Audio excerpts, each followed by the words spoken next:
Do you have stomach pain? Do you have a bloated stomach after eating certain foods? Do you have maybe diarrhea after eating certain foods? If yes, have you thought about the possibility that you might have Irritable Bowel Syndrome, also known as IBS? In this video, I'm going to give you 5 tips to help alleviate those symptoms and immediately make you feel better. My name's Jeffries. I'm a registered nurse and also a nurse educator here in Los Angeles, California. On this YouTube channel, you're going to learn tips on how to help you live a better life. So please subscribe for more videos like this. So what is IBS?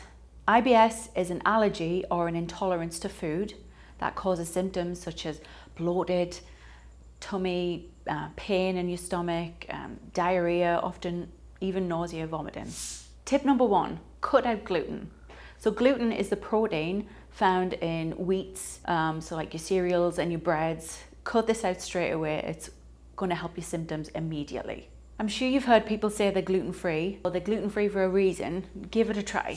Tip number 2, cut out dairy. So the protein in dairy is called casein. So you may have an allergy to the casein. Now, some people think that dairy products are eggs or even chicken. This isn't true. Your dairy products are the milk products that come from mammals. So goat's milk, cow's milk, yogurts, cheese. Cut those out, try it. You're gonna feel so much better. Tip number 3, add fermented foods to your diet. If you think you have IBS, it would be a really smart choice to add fermented foods to your diet. The reason being, these are already partly digested, so it's much easier and has a calming effect on your intestines and your stomach.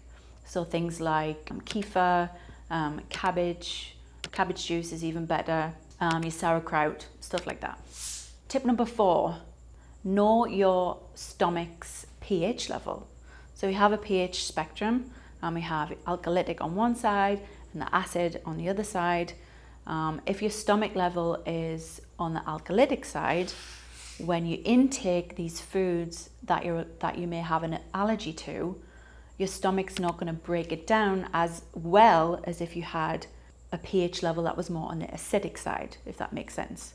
So get to know your stomach's pH level, and if you need a little bit more acid in your stomach to help break down these foods, talk to your doctor about taking an apple cider vinegar supplement, or there's lots of other supplements on the market, but have a chat with your doctor about finding out what your stomach's pH level is. Tip number 5.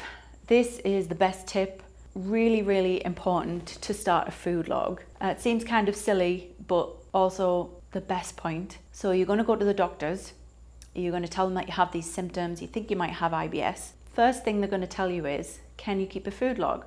When did it happen? What were you eating? So be one step ahead of your doctor and say, this is my food log, these are when I noticed the symptoms, this is what I ate. Then you can go into your appointment prepared. I would love to know if you've ever tried any of these 5 tips. Please let me know in the comments below. If you want to sleep better, click here and watch this next video.